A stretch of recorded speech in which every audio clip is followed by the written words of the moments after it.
Hi, Assalamu alaikum. It's me, Dr. Mohammad Qazafi, and you are watching Dr. Mohammad Qazafi Views. Today's my topic is very interesting and important topic in that regard that this topic shows a lot of means, in my opinion.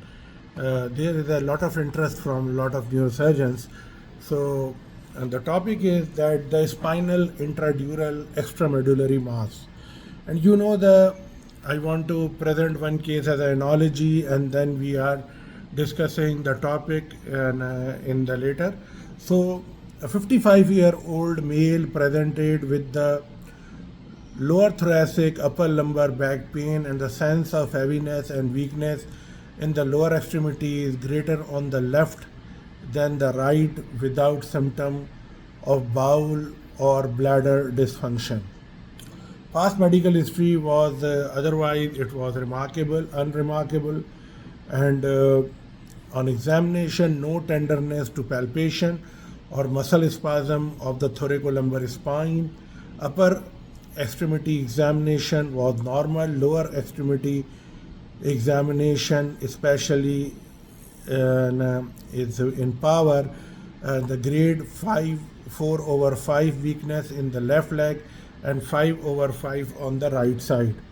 Sensory decrease pain and temperature sensation in the left leg and diminished vibratory sensation in the right leg, and 2+ reflex and no clonus and negative Hoffman sign and normal rectal tone and no obvious skin lesion or abnormal pigmentation. The differential diagnosis here, the degenerative, definitely if we consider, then it comes the thoracic disc herniation, then it possibly a thoracic spondylosis. If we consider the neoplastic, then it is coming the extradural spinal cord tumor, and extradural spinal cord tumor may be the primary bone tumor, or definitely primary bone tumor. And if we consider there is a intramedullary spinal cord tumor, then the astrocytoma and the ependymoma. And if we consider the intradural extramedullary spinal cord tumor, then definitely meningioma or schwannoma can happen. So metastatic spinal cord tumor possibility. For vascular, we can say they are the AVM and typically more indolent course, often with the stepwise propagation or progression. Multiple sclerosis, transverse myelitis, acute onset, vitamin B12 deficiency, history of alcoholism, or the syringomyelia. So these are the differential diagnosis, but provisional diagnosis after the CT scan and MRI, definitely MRI shows there is a thoracic spine MRI with contrast enhanced sagittal, and the axial views reveal an intradural extramedullary lesion at T12L1 compression and the cord from the left side, and the mass reveal the homogeneous enhancement with no dural tail or extension through the intravertebral foramen.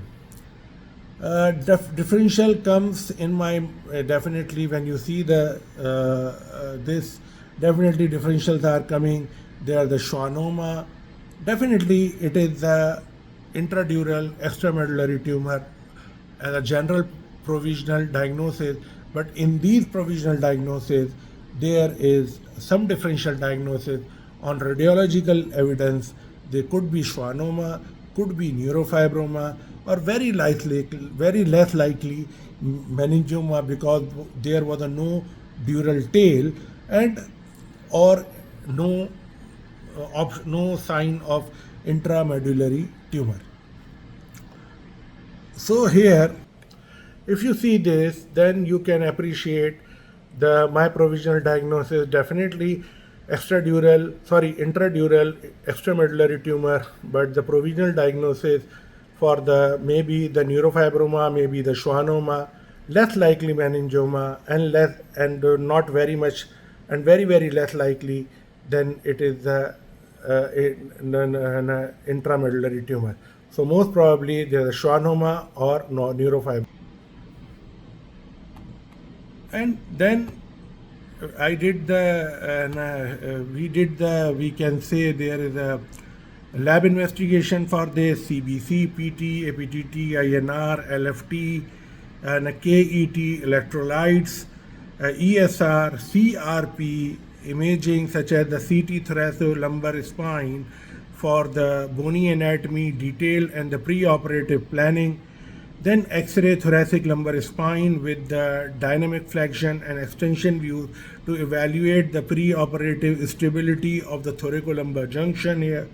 And the pathophysiology comes like that: the tumor of the spines are the anatomically classified of their relationship to the dura mater and the spinal cord parenchyma, and the intradural tumor can be intramedullary or extramedullary, the later accounting for the approximately 75% of the intradural spinal tumor, and the nerve sheath tumor account for only nearly 25%. When we are telling that intradural sheath tumor are probably 75% because of maybe the meningioma, but if we consider the nerve sheath tumor, these tumors are only 25% of the intradural spinal cord tumor in the adults, and are typically we can say that categorized as a schwannoma or neurofibroma, and most are solitary schwannoma and can occur throughout the spinal canal. And the fourth we can say through sixth decade of the life represent the peak incidence of the occurrence and affecting both men and women equally. But the majority of the schwannoma arise from the you can say from the dorsal nerve root, and while the ventral root tumors are commonly neurofibromas. So this is a very interesting actually information, and I want to repeat this information for you people, that the schwannoma arise from the dorsal nerve root are schwannoma, and while the ventral nerve root tumor are more commonly neurofibroma. And most nerve sheath tumors are entirely intradural, but 10 to 15% extend through the dural root sleeve, and a dumbbell-shaped tumor with both intradural and the extradural component. About 10% of the nerve sheath tumors are epidural or paraspinal in location, and 1% are intramedullary and arise from the perivascular nerve sheath, and that accompanies the penetrating spinal cord vessels. Although the majority of the nerve sheath tumors are benign, and 2.5% of the intradural nerve sheath tumors are malignant, with at least one half of these occur in patients with the neurofibromatosis.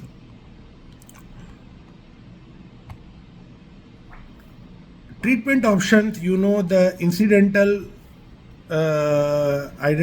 incidentally identify the benign nerve sheath tumors can be managed conservatively with the serial imaging unless the symptom develop or the growth prompt resection. So the optimal treatment for the symptomatic intradural extramedullary tumor is surgical excision for the nerve sheath lesion, and this can often be accomplished via standard laminectomy.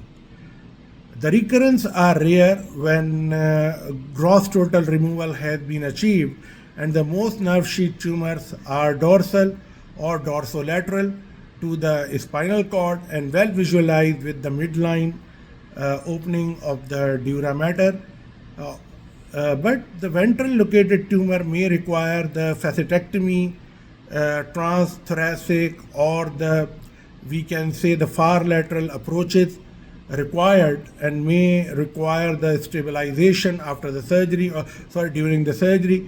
And if iatrogenic instability happen, then the stabilization will be mandatory, and it is not the option, it is a mandatory need or choice.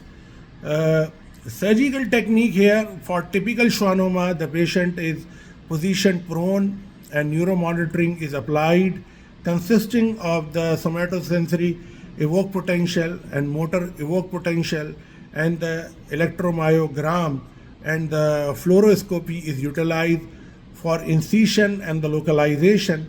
Laminectomies are performed beyond the level of the upper and the lower edge of the mass of achieve, we can say, unobstructed exposure, and it is important to remove enough bone to be able to open the dura and adequately visualize the rostral and the caudal edge of the mass, and the limited, we can say, the dural opening can lead to excessive neural element manipulation. The operative microscope is used to open the dura and its midline, and the leaflets are, we can say, tethered laterally with the suture, and there is often an aragonite membrane and tightly applied to the tumor surface, and the layer is sharply incised and dissected of the tumor sheath, which is then cauterize the diminished vascularity and shrink tumor volume. Actually, the operative microscope is used to open the dura at the midline, and the leaflets are tethered laterally with suture. It is very simple, but there is often a aragonite membrane which is tightly applied to the tumor surface, so the layer is sharply incised and dissected of the tumor capsule, which is then cauterized to diminish the vascularity and shrink tumor volume. And before that, one thing should be very important to understand and remember: the laminectomies are performed beyond the level of the upper and the lower edge of the mass to achieve the unobstructed exposure. Because if the exposure is good here, then you can recognize the normal spinal cord with the tumor. Otherwise, if you have a less experience and you expose less, then there's a chance you can hit or damage the normal tissue as compared to the tumor, because you cannot judge properly because of color, because of the contrast, you can say. So in my humble opinion, if you make a above and below good laminectomy, because it will, the success of the case is that if you remove the tumor properly and without any significant deficit, this is your win, rather than always behave like with the small keyhole. Small things are for very, very routine things. These tumors are not the routine tumors.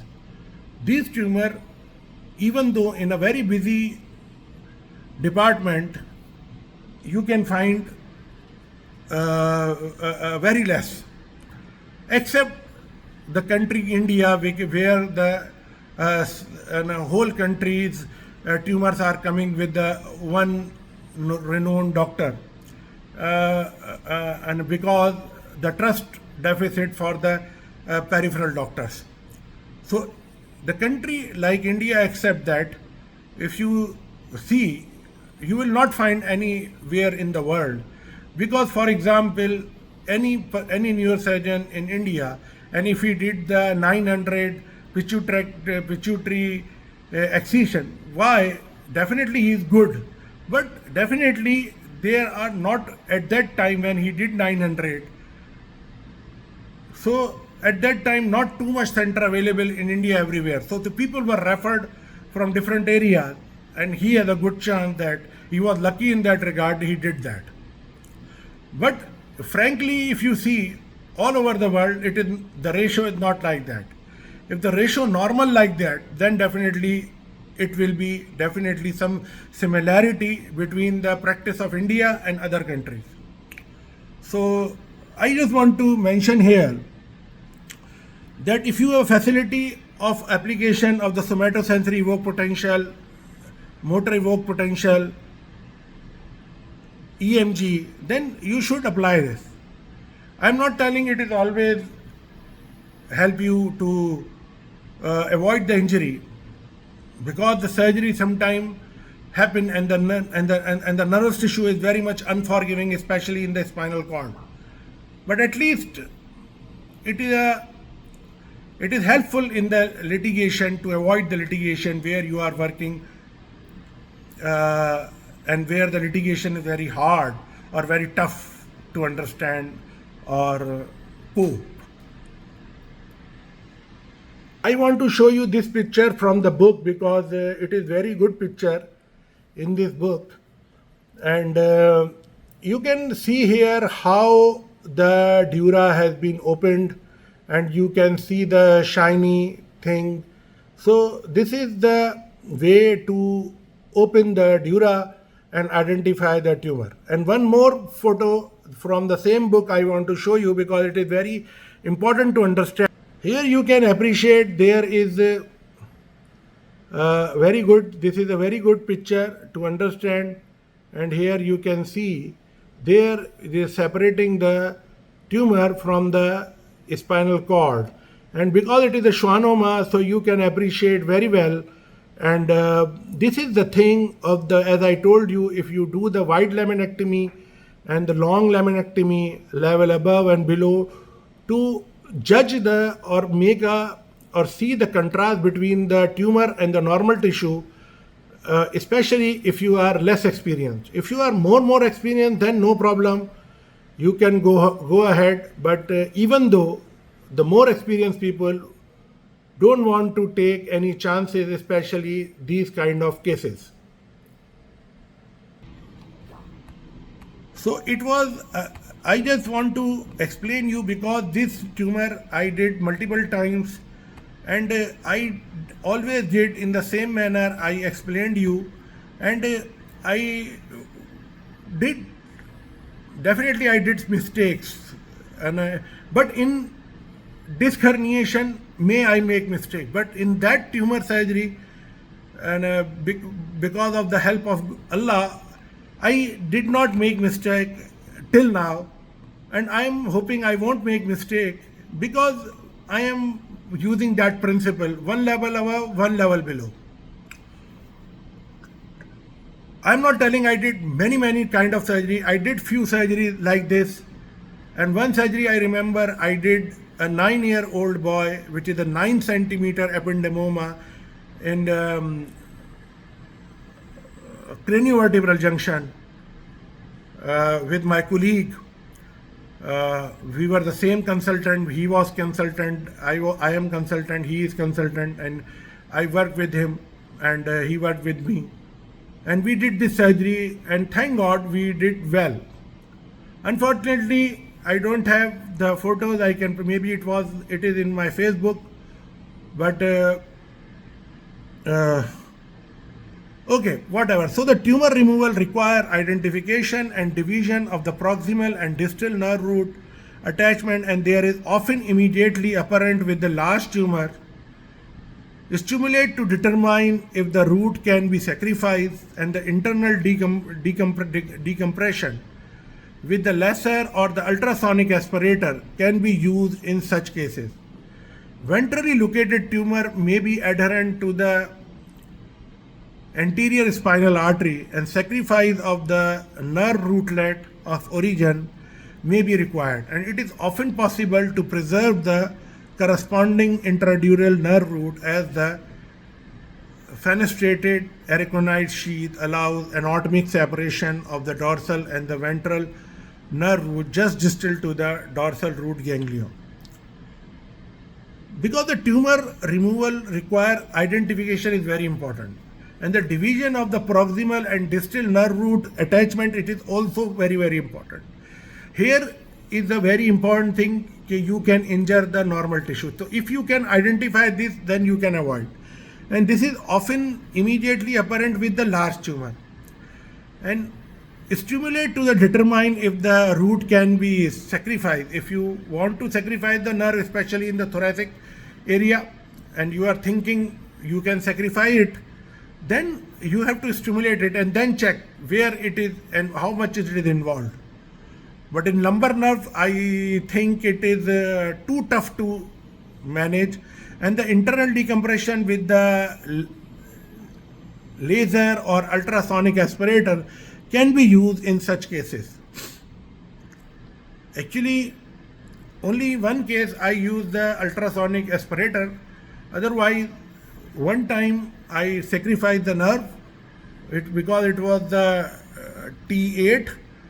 That's why I sacrificed it, and unilaterally. And in two more cases, it was like a onion whirl, and I can peel off like an onion whirl, and it was easy. I don't know definitely and how it was come easy, but it happens easy with me. And this was my experience of the 4 cases which I want to discuss with you for the nerve sheath tumors. But the other tumor which I mentioned, it is a different one. So the ventrally located tumor may be adherent to the anterior spinal artery, and sacrifice of the nerve rootlet of the origin may required, because in ventral when you are, then you definitely you have to sacrifice sometime.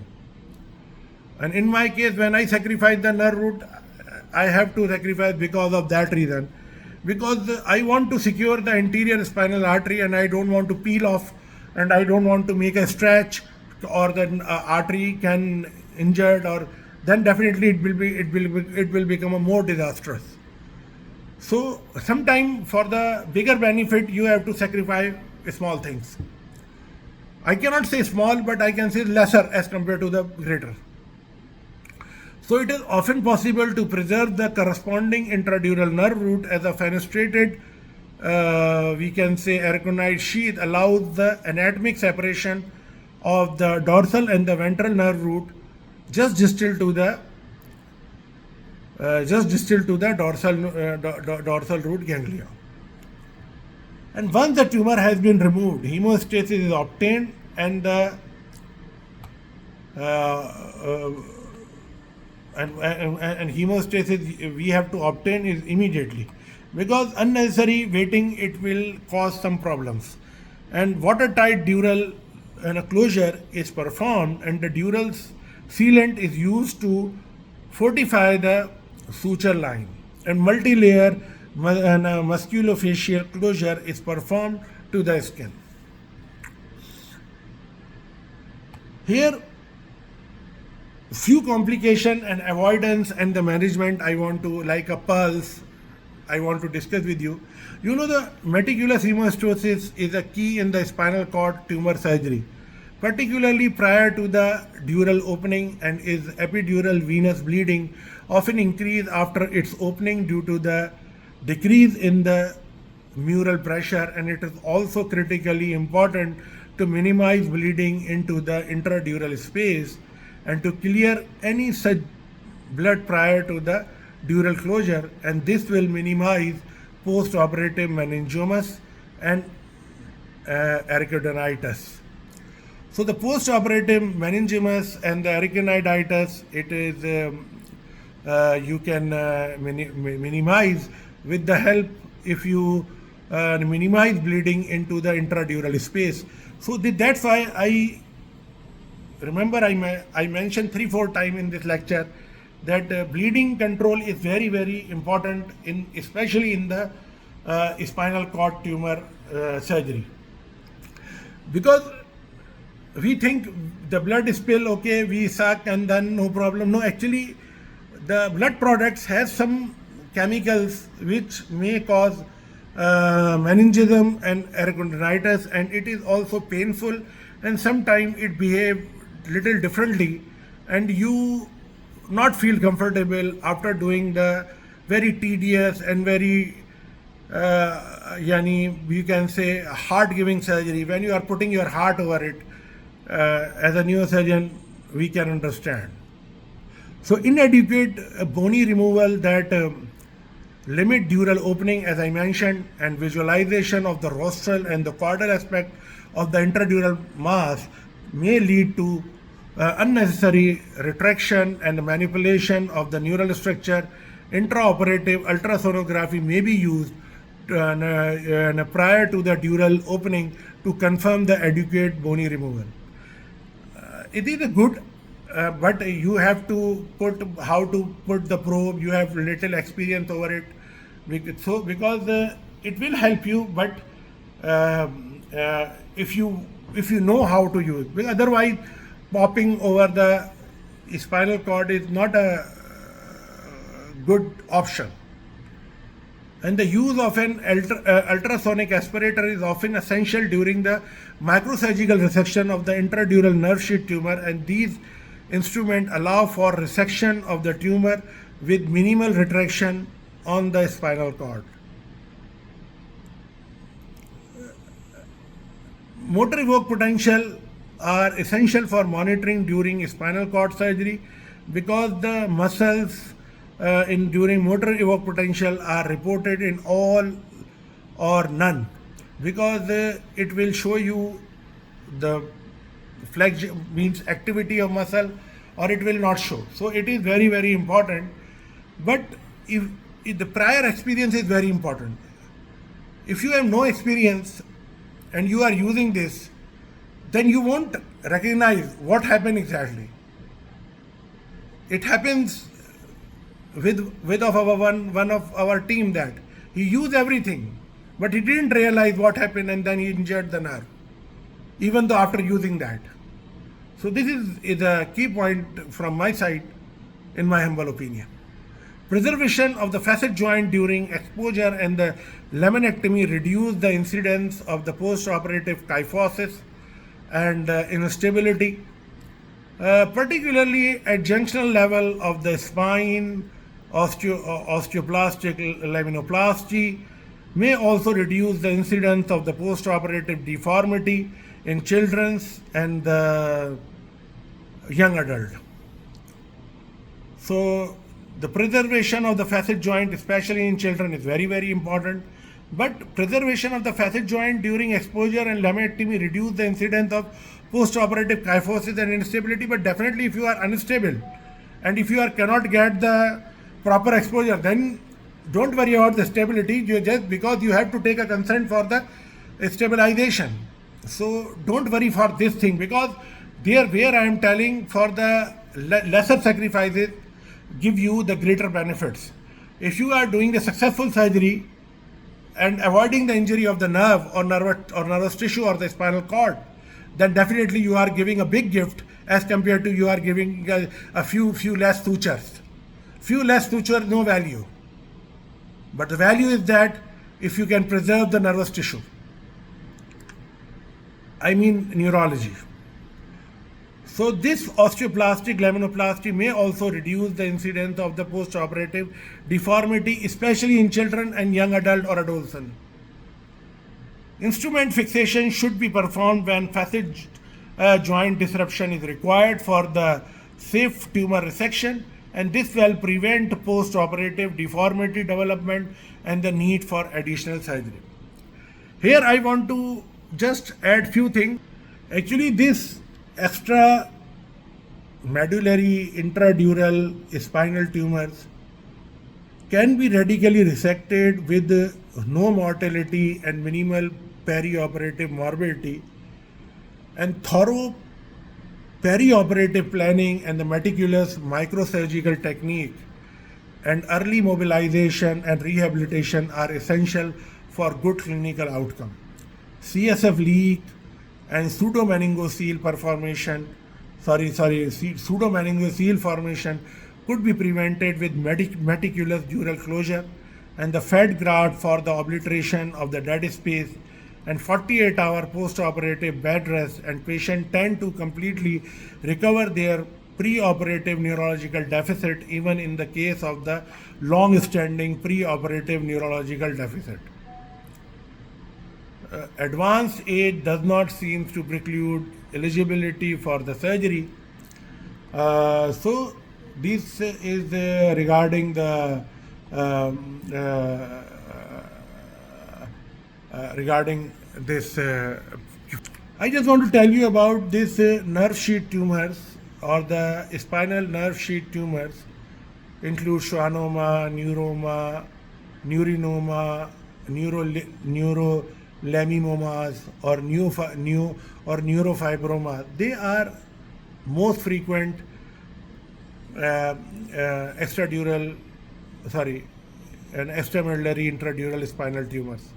And the schwannomas are composed of the Schwann cells with fibrous tissue, and these tumors may show cystic degeneration and the hemorrhage, and they usually replace nerve root if they are multiple, and they may be associated with the NF2 patients. So the neurofibromas are composed of the Schwann cells and the fibroblasts, and the nerve sheath is in a matrix of the mucopolysaccharidase and fluid and the fibrous material. Typically, we can say this are especially you can find these in the dorsal sensory root, and which may encase, and there is no gender predilection. And before I told you that usually the schwannomas you will find in the dorsal root area or the dorsal sensory root, and most commonly they are seen in the cervical and the lumbar region, and less frequently in the thoracic spinal segment, but predominantly they have intradural location, but 25% are completely extradural and 15% are intradural and extradural. This peak incidence in the fourth decade of life, and the 90% of these tumors are benign, and the multiple tumors are typical of neurofibroma, one patient, and are iso-intense and T1 weighted MRI. I have hyper-intense signal on T2 weighted images. Upon contrast, an application enhancement is variable and may present in a dumbbell shape or the dumbbell bell shape. And if they do, there is a 80% chance their tumor is spinal nerve sheath tumors. And if they reach a large size, they may be remodel intravertebral foramen and even erode or cause the scalloping of the posterior aspect of the vertebral bodies. I want to talk a little, not much, the few lines about the phylum terminal ependymoma. Actually, 50% of all ependymomas are spinal, and within spinal ependymoma, 50% are intramedullary, and another 50% are located with the terminal phylum. And despite the neuroectodermal origin, phylum terminal from the anatomical and surgical prospect, it is appropriate to group them in a, we can say, the intradural extramedullary spinal tumors. And this that's why I just want to discuss, because I just mentioned before that I did one surgery of 9-year-old boy, the 9 centimeter at cranial vertebral junction from the medulla oblongata till the C3, and it was a huge tumor, and thankfully we were able to remove it without giving a significant neurology. Definitely it took time to recover, but I just want to tell you here, they can occur at any age, but the most commonly between the third and the fifth decade, and these tumors are well circumscribed and seldom infiltrate the dura, and after radical resection recurrence is generally rare, although subarachnoid seeding is possible. And T1 weighted images, they are hypo or iso-intense and the hyper-intense on the T2 weighted image, and the homogeneous or the heterogeneous enhancement is seen in the contrast. So, and just few lines for the meningioma. Actually, the meningioma arise from the ericonoid capsule embedded in the dura near the spinal nerve root sheath, and they are second most common extradural intradural extramedullary spinal tumor, and they predominantly spinal cord, spinal canal location is lateral, and the other cells of origin may be fibroblast and associated with dura or pia, and in this case that the tumor has a ventral dural origin. So the frequently the attachment of the dura is broad based, and most common patient age interval is between the 50 and the 70 year, although any age group may be involved, but they are more common in women, about 75 to 85%, and the thoracic location is 80%, and in 75% of meningiomas, calcification were registered, and the most commonly they are the solitary, although 1 to 2% may be the multifocal, and particularly in the neurofibromatosis type 1, and the majority of the spinal meningiomas are intradural, although 10% may involve the extradural location. And the spinal meningiomas are hypointense on the T1 weighted image and slightly hyperintense or hypointense on T2 weighted image.